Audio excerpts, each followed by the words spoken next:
नमस्कार मैं मजिद मेट्रिक परीक्षार रिजाल्टक লৈ নতুন নিয়ম হয় এইবাৰ নতুন নিয়মেৰে ঘোষণা কৰা হ'ব মেট্ৰিক পৰীক্ষাৰ ৰিজাল্ট এই বৃহৎ ঘোষণা কৰিছে ৰাজ্যৰ শিক্ষামন্ত্ৰী ডক্টৰ ৰণোজ পেগুৱে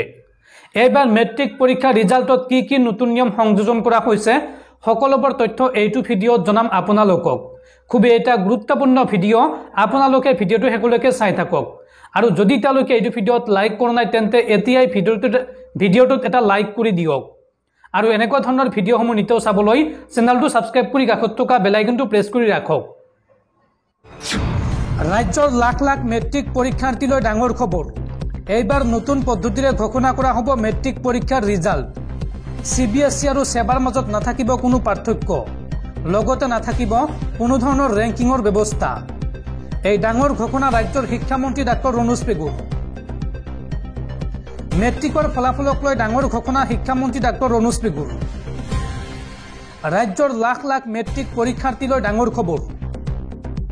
এইবাৰৰ ফলাফলত সিবিএসই আৰু সেবাৰ মাজত নাথাকিব কোনো পাৰ্থক্য সিবিএসইৰ দৰে নম্বৰ লাভ কৰিব শিক্ষাৰ্থীয়ে